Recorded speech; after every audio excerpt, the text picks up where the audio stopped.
Man, this sport isn't just about stepping on stage once a year. It's a battle that runs all year long. To even make it to the Olympia stage, you have to fight for it. First, you need to earn your pro card. That's not given, it's fucking earned. You have to win one of the biggest regional amateur shows just to get that ticket into the pro league. And once you're there, the real work begins. There are around 24 pro shows throughout the year, and to qualify for Olympia, you have to win at least one. No shortcuts. No handouts. It all kicks off around March, and from then on, it's non-stop. Show after show, athletes grinding, fighting, pushing their limits, all the way to August. And if you haven't secured that win, you're not making it to Olympia in October. Simple as that. That's the road. That's the reality. And that's why only the best make it to the top. You can't please everybody. No matter what you do, no matter how hard you work, people are always going to have something to say. Always got an opinion. Always got some bullshit to throw. But I don't care. I know who I am. I know what I bring. I know what I can do. And I know my team. I know my wife. We don't talk just to talk. When we say we're going to do something, we do it. No hesitation. No excuses. No outside noise. And I've thought about it. I'm saying it now. This weekend, my name is going on that too. No question. No doubt. And for once I can say it, and I know it's true. Yeah, it's coming home. It's been fucking incredible. I've had too much damn support through this whole process. Too many people backing me, pushing me, believing in me. And man, this right here, this is a fucking dream come true. This is history.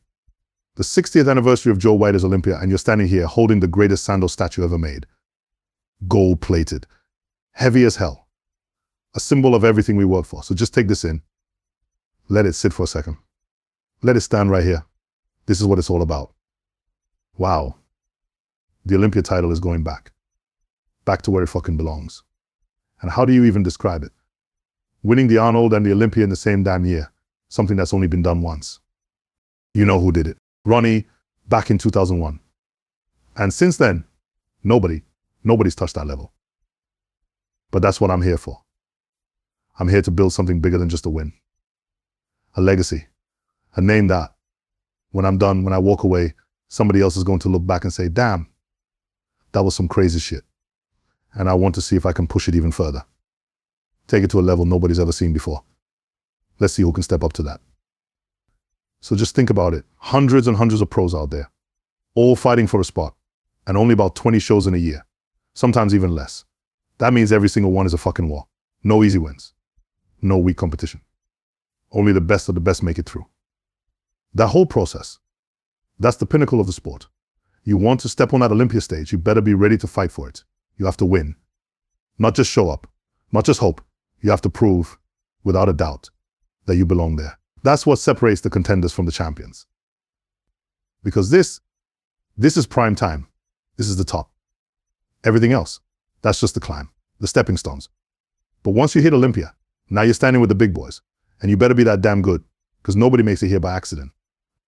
Nobody stumbles their way onto that stage. There's no luck, no flukes. If you're there, it means one thing. You are one of the best in the world. This is what bodybuilding is. This is the dream. This is the goal. And that's exactly why it's so damn difficult, and why everybody wants it so bad. I was born in Nigeria in 1986. From the start, life put me in a world where I had to stand on my own. Independence wasn't a choice, it was a necessity. By the time I was 10, maybe 12, I was sent to boarding school. And let me tell you, a boarding school in Nigeria, that's not some cozy dorm life. That's real, that's discipline, that's survival. That's where my awareness kicked in. That's where I first started to understand the world around me. And it was tough, fucking tough. But I've always said, because of that, I became who I am now. That harshness, that discipline, that structure. It shaped me. There was no softness, no comfort, no warmth. You didn't get love. You didn't get compassion.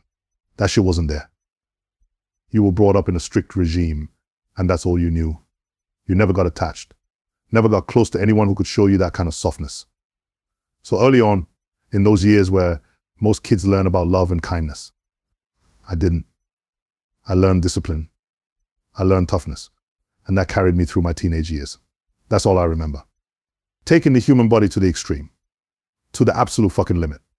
Pushing past what people think is possible. That's what this is about. The determination to achieve something. Something that most won't even dare to chase. I want it. I need it. And I'll do whatever the hell it takes to get it. Because this has only been done once. Ronnie Coleman did it in 2001. And now I'm coming for it. But it's not just about winning, it's about building a legacy. Something that when I'm done, when I walk away, people will look back and say, that was something crazy. That was something different. Taking the human body to the extreme. To the utmost fucking extreme. And here's the truth. Everybody wants it. Everybody wants success, wants the glory, wants the reward. But most don't want to work for it. They want it now, fast, easy. But there's no shortcut. No secret. No way to buy it. No way to have someone else do it for you. You have to step up. You have to do the work yourself. Every rep, every sacrifice, every ounce of suffering. You have to go through all of it. Feel all of it. Because at the end of the day, it comes down to one thing. Your determination, your hard work. Oh, but you already know. There's always a price when you push to the extreme. That's just the deal. No way around it. You go all in, you pay for it. Simple as that. And listen, she won't call herself a coach. She refuses to. Says, I'm his wife first, but yeah, she's coaching me. She's in it with me every step. But she won't take the title. I met Mel at the gym. We were training in Costa. Just happened to meet there. Started training together. And that was it. Simple. My name is Mel. I'm Samson's wife. That's how she puts it. But she knew her shit. I knew more about bodybuilding than I did at the time. One day she hit me with it. Have you ever thought about doing a physique competition? Hell no. That was my reaction. I wasn't about to get up on a stage in little ass trunks flexing for a crowd. What the hell was that? No way. That was so far outside of my world, I couldn't even picture it. It wasn't even a conversation. Just straight up no. But something shifted. That question stuck with me. And from that moment, I started looking into it. Started asking, okay, what is bodybuilding really about? Then it began. The reps, the training, the details, the adjustments. 1, 2, 3, 4, 5. Nice one. Good job. Oh, really? Yeah, you not look like that. You feel that? Oh yeah, completely, definitely good. I feel like it doesn't pop. Like it's not pushing against the skin as much because I'm too. Especially towards the end of and just like that, the path was set. But it's not showing the way it should. Look, squeeze your arm. You see that? Yeah, not really popping the way it needs to. Look at this. If you compare it to what I know, to what it should be, it's just not hitting the same. The feeling is there, but visually, it's not reflecting that yet. And that's the thing. When you pose, it looks effortless. Like it's not even a struggle. That's what makes it dangerous. That's why I want to make sure this time, when you step up, when you hit those shots, it's not forced. It's not pushed. It just flows. Seamless, like second nature. Like you could do it all damn day without breaking a sweat. That's what makes them give up. When they see you hit it over and over perfectly, flawlessly, no strain, no fade, they start thinking, what's the point? Because it's not cracking, it's not falling apart. It's just there, locked in. Chest, that's the one. That's what's not popping the way it should. It looks full, but we both know there's that one line, that last little detail that's missing. Other than that, everything else is tight. You want to go again? All right, 1, 2, 3, 4, 5, 6, 7, 8, 9. Nice, nice, keep it smooth. 1, 2, 3, 4, 5, 6, 7, 8, 9, 10, 11, 12. Lock it in. Keep it, keep it, keep it. 15, 16, 17, 18, 19, 20. Hold, hold, hold, hold, hold. 21, 22, 23, 24, 25. That's it. That's the level. 6 weeks out. That's where we'll be tomorrow. And once that diet starts locking in, that's when the real fight begins. The mental battle, the fatigue, the struggle. That's when shit gets tough. I think to a normal person who doesn't understand bodybuilding, they just see it as flexing. But posing itself is extremely hard. So what are you doing upstairs in terms of the counting? What's that about? It's about holding the poses for as long as possible. So that when you're up there on stage and they start calling out the shots, you don't fade too soon. Because you see it happen. Some guys step up, hit a pose, and 2 seconds later, they're shaking, struggling, breaking form. That's why this shit matters. That's why we put in the work. At big shows. Arnold, Olympia. The judges aren't playing around. They're going to work you. They're going to keep calling those poses round after round. And if you're not ready, if you haven't prepared for that, you're done. That's why we drill it. Over and over. So when they hit that third round of posing, he's not completely wiped out. He's still holding strong. Still crisp. Still locked in. As many rounds as they call, he's there. Because that's the key. It has to look effortless, like it's second nature. But in reality, holding those poses is brutal, more taxing than the damn workout itself.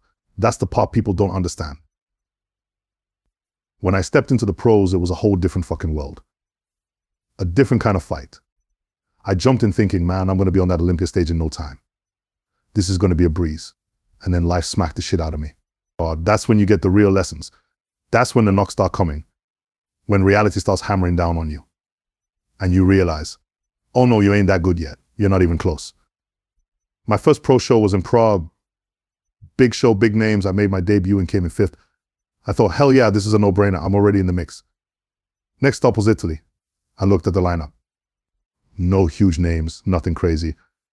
I told myself I'm winning this one. No doubt. Went in, came 8th. What the hell? All right, next show. This one. This one's mine. Stepped up. Came in 11th. Now I'm standing there thinking, what the fuck is going on? And from that point on, every show was the same story. Not quite there. Just missing it. Over and over. Just getting knocked down. And here's the thing, this shit ain't cheap. You're paying for your travel. You're paying for your food. You're paying for every single part of this life. You're committing everything. This isn't some side hustle. This isn't something you half-ass. It's not a sport where you train for an hour, then go eat whatever you want and chill. No. Bodybuilding is 24/7, every second, all the time. And if you're not ready to live that way, you might as well not even start. When you're putting everything into something, year after year, and still not seeing results, it fucks with you. Fast. You start thinking, what the hell am I doing? All that work, all that sacrifice, and nothing to show for it. I was grinding full-time in construction, overtime shifts. Mel was doing the same. We were putting every damn penny into this dream, hoping that one day it would pay off. Show after show, and nothing. No wins, no breakthrough. Just another hit to the bank account. Another year of, all right, let's try again next year. And then we started sinking. The money dried up. We started using credit cards just to get to shows, just to keep this thing alive. And still, nothing. No return, no reward. Just more debt, more struggle. At one point, I had to look at it and say, I can't do this anymore. I can't keep watching a struggle like this and have nothing to show for it. So I made the call, I'm done. That's it. I can't do this anymore. What's the worst you've seen in struggle? We've been through it all. More than I'll even say on camera. You already know. Shit gets dark. And when it got bad, real bad, I learned that sometimes I just had to leave. Get out of the house. Because when exhaustion takes over, when my body is completely wrecked, there's nothing left. I stop eating. I sit there fork in hand, trying to get food down, and I'm falling asleep mid-bite. That's how deep this shit goes. Mel convinced me. Our friends convinced me. They said, just one more year. You're getting better. You're right there. Just give it one more. And I thought about it. If this year didn't work out, if I gave it everything and still came up short, then I could walk away. No regrets. No what ifs. I could say I gave it my shot. I'm done. So I said, all right. I picked the show in April 2020. Locked in. Full focus. This had to be the year. No excuses. No distractions. Whatever happened, I had to make sure I got to Olympia. One time. Just once. If I could step on that Olympia stage, even if it was just that one time, I could say, at least I did that, so I had to make sure it happened. We rolled into 2020. Prep was on. Everything was moving. And then March hits. COVID shuts the world down. Every show canceled. Everything. Gone. At that point, I was already deep in prep for the Arnold. 6 weeks out, dialed in. And then, just like that, it all stopped. No shows, no stage, no plan. And I sat there thinking, I said this was going to be my last year. Now, what the fuck am I supposed to do? And that question, it sat heavy. Because this was it. This was supposed to be my last shot, my all-in moment. And now, nothing. I had two choices. Sit back, let it all slip away, or find a way to keep moving forward.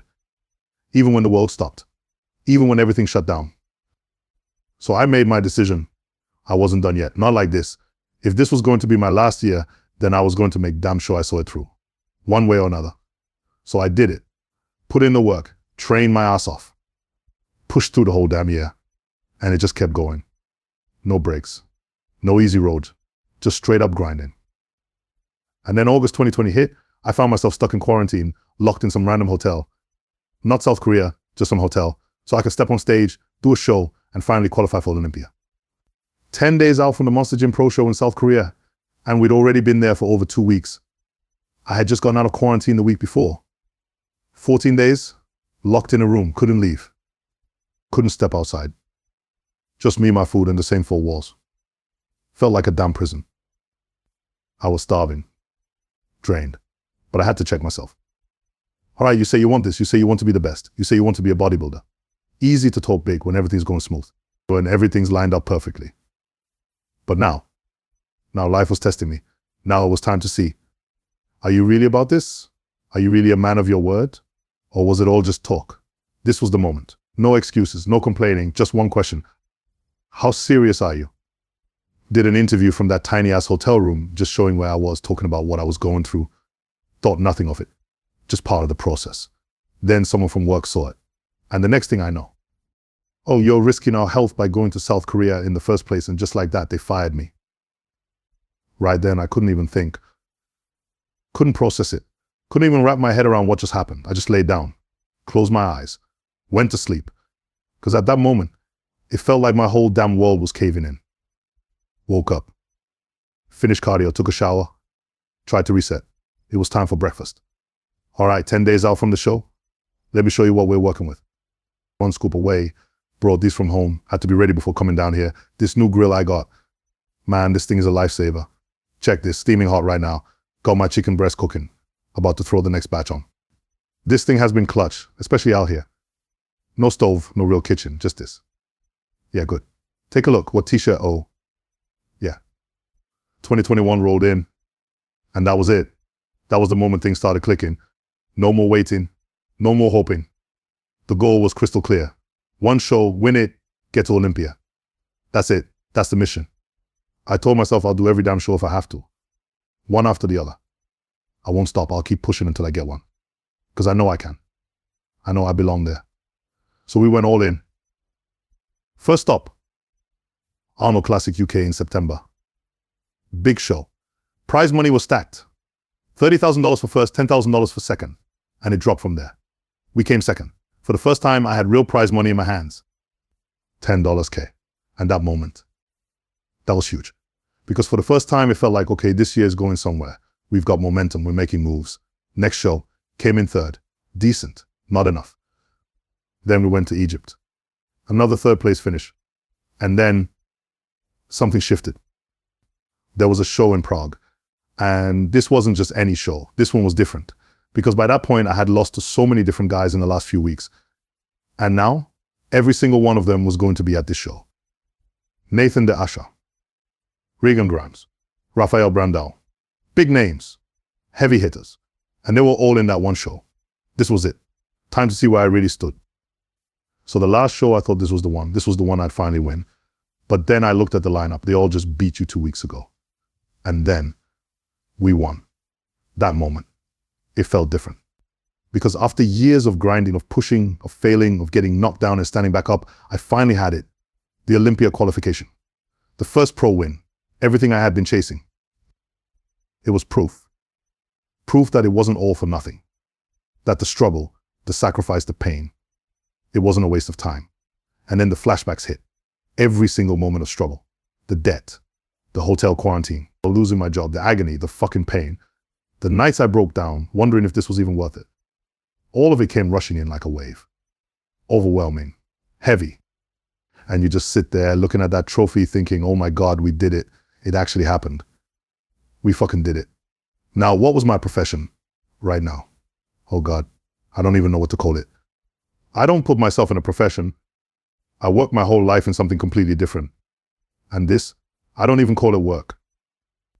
Even though we're busier than we've ever been, grinding harder than ever, it doesn't feel like work. Because now we're doing it for us. It's extremely hard for her to be with me through all this, but it must be even harder for me to go through it. I'm the one suffering. I'm the one putting my body through hell. Taking the pain, the exhaustion, the sacrifice. And I'm doing it for us. It's challenging. It's really fucking challenging. Some days that voice in my head isn't there anymore. The one that pushes, that fights, that tells me to keep going. Some days all it says is, I just can't do this shit anymore. I just can't do this anymore. That's when I won't eat my breakfast. If someone questions my skills, my knowledge, it doesn't faze me. I find that shit childish. But for the first time ever, I caught myself reading comments about me, about my look. And never in my life did I think something like that would get to me. The only way I can describe it, it's like being completely exposed to the world, stripped bare. Even though I knew what they were saying wasn't true, it felt like, oh my God, the whole world sees now. The whole world sees that I'm ugly. The whole world is saying I'm fat. You don't notice the good. You don't see the support. All you see is the negativity right in front of you. And in your head, that becomes everyone's opinion. That becomes the truth. I was struggling. Bad. Couldn't sleep at night. There were times I was breaking down crying, telling Samson I need help. I can't do this. I can't cope with this. Mel got me into bodybuilding. She's been in this with me from the start. Every prep, every training session, every rep, every move I've ever made. She knows it all. She knows just as much as I do. Maybe more. We've been in this together for years.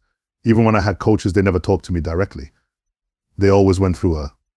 That's how involved she was. Then we reached a point where we needed a new coach. And I just said, you do it. It wasn't even a discussion. It just made sense. She already knew everything. Yeah, you do it. But what we didn't realize, people on the outside had no clue. They didn't see it. They didn't know how much she had been part of this journey. So when I told people, yeah, Mel's coaching me, the ones who really knew us didn't even flinch. Of course. Why not? She's perfect for it. But then came the backlash. She's not a proven coach. What does she know? And I just sat there thinking, have you even been paying attention? That's when it hit me. People really had no idea. No clue what had been going on behind the scenes this whole time. So I just smiled. We both did. We knew they were about to see something. Then we did Arnold, Ohio. 2 weeks later, Mel picked me up for the Arnold UK. In just those 2 weeks, my physique changed so drastically that people finally started to realize she knows what she's doing. I told them, you do realize she knows more about this sport and my physique than anybody else on this planet, right? She knows me inside and out. Not just my physique. Mentally, she knows where I tick. She knows everything. You couldn't ask for a better coach. You live with a coach who knows everything about you. How could you pick a more perfect situation?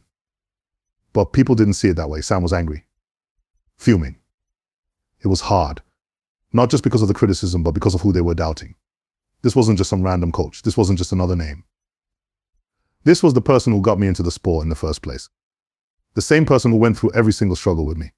The one who was in debt with me. The one who crawled through the mud with me, fought with me, picked me up every time I got knocked down. She was the one telling me, don't give up. One more time. Just one more time, the same person who was there for every training session, every video, every rep, time and time again. Even when other coaches were involved, she was still right there. And then, in that final year, before everything came together, the person who had been there all along, got completely demolished by people's opinions. People who didn't care. People who didn't know. And I had to sit there, grit my teeth and take it. That pissed me off. I sat there listening to so many foul things being said. I wanted to lash out. I wanted to snap. I felt like I'm not putting up with this shit. But she told me, just leave it. Don't do anything. So I had to sit there and listen to people who knew nothing talk badly about someone I love. Someone who had been selfless in every way. Someone who gave everything to see me succeed. And I had to just take it. So I took all of that anger to the gym. I made sure I tore this world apart to prove my fucking point. So when we stood on that Olympia stage, when that moment finally happened, it wasn't just, oh, look, he did it. No, it was, we did it. We told you. You didn't believe us. Now here you go. And I'm going to keep doing it until you can't take it anymore. I'll do it every year, over and over, until I make it clear. This was never just me. There was someone here this whole time. Someone you dismissed. Someone you thought was just a wife. I'm going to show you what she can do, and I'm going to be the proof of it. That moment, when it finally happened, it felt right. But that one hurt the most. Not because it was directed at me, because it was directed at someone I cared about. So this time, when I proved my point, I made sure to put it right in their faces. When they called the winner, when they put that gold trophy out, I looked at Mel and said, you pick it up. That's yours now. Pick it up and show them that was my moment. That was my fuck you moment. It felt good when I lifted that trophy, no doubt. But when she lifted it, that was even sweeter. That's my favorite photo, my favorite moment. Yeah. I always had a target. Every show, I'd look at the lineup and think, okay, who's the top guy? That's the guy I have to beat. I'd study his strengths, his weaknesses, break him down. I'd strategize thinking, how do I take him out? It gave me laser focus. Every gym session, every training, every meal, every decision, it was all about, I have to get him, but then all of a sudden I became the top guy. The target was now on my back. And I thought, oh crap. But by then, something else had developed. Something stronger. Something bigger. My biggest competition was never them.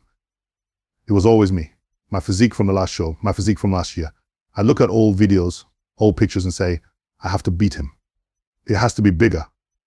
It has to be better. It has to be harder. Everything. Every time I step on stage, I have to beat my old self. Now we're in this position where to keep pushing forward, I have to look at what we just did. We just won the Arnold. We just won the Olympia. But there were things I wasn't happy about. Things I know I can improve. Now it's time to fix them. Time to work on them. Time to tear myself apart and rebuild. Be my own harshest critic. How can I be better? How can I make everything more efficient? How can I improve every little detail? That's what you have to do to keep pushing forward. Because the second you sit back and say, I won, and you come back the same way next time, you're going to get beat. They said, she's just a wife. I laughed. I still don't understand the big deal. I still don't understand why people think it's so strange for a wife to be capable of coaching someone. People told me if he doesn't win the Olympia, they'll come after you. I thought, who's going to come after me? This isn't war. This isn't politics, what? Some bodybuilding fans making comments online. I still don't see it as a big deal. When I got into bodybuilding, I said, okay, I want to go all the way. My thing was simple. I just wanted to be able to say I was one of the best at what I do. So when we made it to the Olympia in 2022, I thought, you did it. You actually did it. Then we placed 6th in our first Olympia. And I was like, holy shit, you're top 6 in the world. You're top 6 in the world at this thing you love doing. You're one of the top 6 guys in the world. That was already a lot to take in. I wanted to be one of the best, and I thought maybe I'd place somewhere around 10th or 11th if I got lucky. But top 6. I was like, okay, hell then a year later we go back to the Olympia stage. Now I'm 3rd in the world. And that's when for the first time it really hit me. You do realize you can actually be Mr. Olympia. You can actually win. You can actually be number 1 in the fucking world. There were only 2 guys in front of me. And I thought, are you ready for that? Can you handle that? Do you see it now? That was the moment. Now I wanted to be Mr. Olympia. Now I wanted to be Mr. Olympia. Now I wanted to be the best. And now I believed I could do it. Being on that stage after a whole year of working toward one goal. Just one goal. Felt like everything in the universe had aligned for that one moment.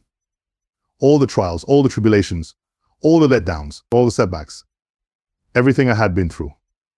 It all felt like it was leading to this. Every knock, every failure, every triumph, every sleepless night, every doubt, every second of suffering. It was like all of that was just preparation. Preparing me for this one moment. Building up my resilience. Building up my character. Building up my strength. So that when the time finally came, I could lift that trophy and say, yeah, I am Mr. Olympia.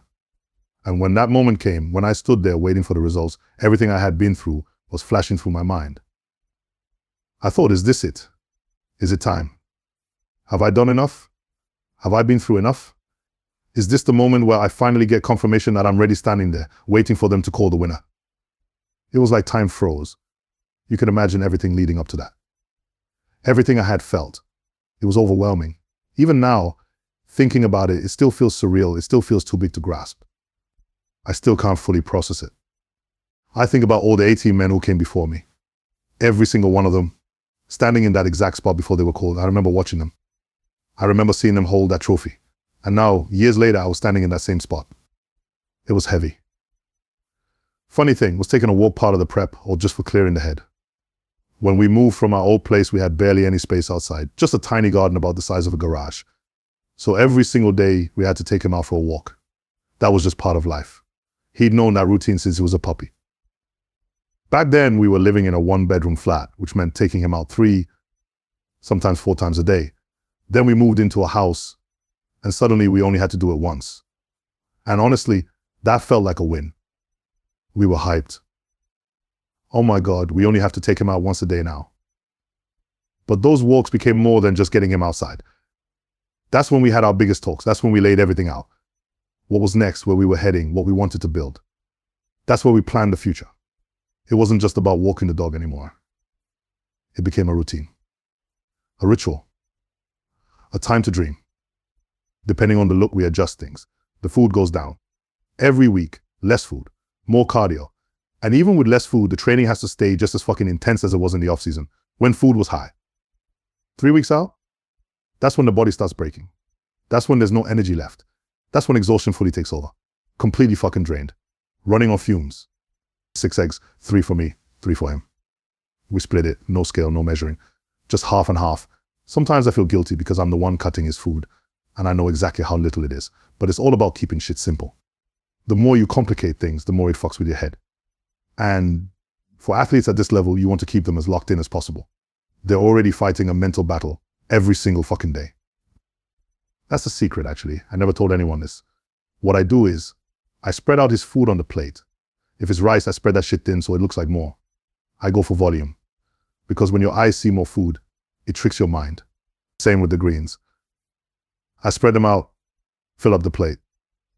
Looks like a full meal. But in reality, it's barely anything. That's the game. That Olympia prep. Oh God. I would have fucking ruined it, literally. That day, I was this close to throwing it all away. It was a Friday. The prep had been perfect. We were in a hotel in Vegas. Everything had been smooth, locked in. We followed the plan exactly the way we were supposed to. No mistakes, no slip-ups. Then Friday morning, I woke up fine, felt normal. But halfway through the day, I was starving. And at that point in prep, you're already loading carbs to fill out. You're supposed to feel ready, supposed to feel good. But I felt like shit. I felt miserable. I kept thinking, I'm supposed to be feeling better right now. Why do I feel like crap? Why do I feel so fucking tired? Why do I feel like I can't even compose myself, and then the mind starts fucking with you? I looked in the mirror. Oh, I look like shit to doubt. Pure doubt. Every insecurity, every fear, all hitting at once. I need to eat more food. This is bullshit. This isn't working. This isn't the plan. It was spiraling. I was worried. I told Mel, no, I hate this. What the fuck is going on middle of the afternoon? And I was about to lose it. She stopped me, handed me my next meal and said, go to bed, take a nap, wake up again. I was fuming. This is fucking stupid. This is bullshit, I thought as I forced the meal down and went to bed. Passed out for 30 minutes, woke up, looked in the mirror. Oh my God, I looked the best I've ever looked. Nothing had changed. Only my head. I walked out of that room calm as hell. And then we went on stage and we fucking won. I was Mr. Olympia. And yet, just a few hours before, I had convinced myself I was the worst. This happens every single time. It feels like every time I reach a goal, I stop and think, okay, you did it, you're happy. That's it. But then something inside won't let me sit still. You still have energy left. You still have this drive. You're not tired. You're not done. And that's when it starts again. I want another one. I want another one. And I keep pushing. Now that I'm here, I don't just want one title. I want both. Arnold Classic Champion and Mr. Olympia. At the same time. I want to keep the momentum going. I want to go after one, then the next, then the next. I want to see how far I can take this. How far I can go before I hit my limit. If I even have one. But instead of getting lost in some big, overwhelming vision, I've learned to lock in on one target at a time. Win this show. Then the next one. Then the next. Keep it simple. That's been working great for me. And every time I hit that next target, it confirms it for me. You're good at this. You belong here. There's more to give, so I push further. Because at the end of the day, what the fuck are you doing with life if you're not chasing something? What's the point if you're not pushing towards something bigger than yourself? In the past, we've had a few Mr. Olympias who won the title and then disappeared for a whole year. Because of how demanding the sport is, they'd take their win, lock themselves away, focus on training, and then come back the next year to do it all over again. That's one way to do it. It keeps your physique improving. But it doesn't do shit for the sport. I always remembered watching Phil Heath, Big Ramy. All the guys who came before me. I watched them on screen. I went to expos, but I never saw them there. And I remember thinking, man, I would have loved to meet these guys. I was so inspired by them, but I never had that opportunity. So now that I'm in this position, I want to do things differently. I know that becoming somebody in this sport is the hardest part. I know I have to make sure my bodybuilding never slips. But at the same time, I have to capitalize on this moment. I have to do what no one else has done before.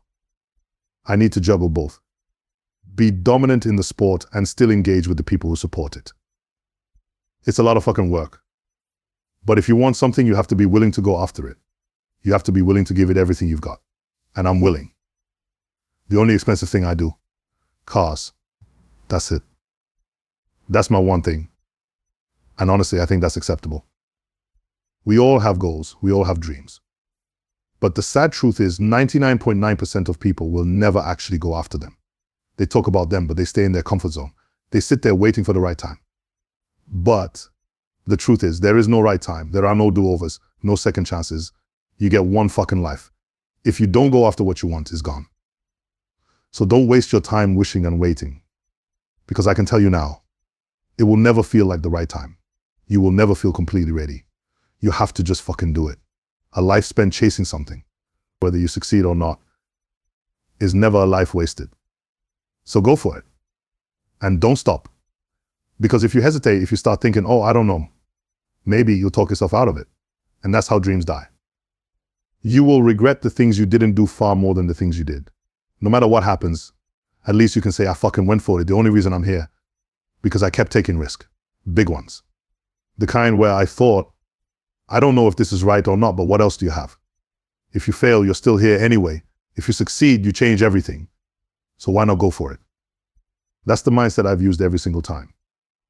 When something scares me, when change feels overwhelming, when the idea of trying and failing starts creeping in, I remind myself, you've been here before. You've taken risks before. And look where it got you. So why not go for it? Because you only live once. And you genuinely only get one fucking shot at this. So yeah, I always tell people a life spent going after something is never life wasted. So go for it. In the past, we've had a few Mr. Olympias who won the title and then disappeared for a whole year. Because of how demanding the sport is, they take their win, lock themselves away, focus on training, and then come back the next year again. So don't regret trying.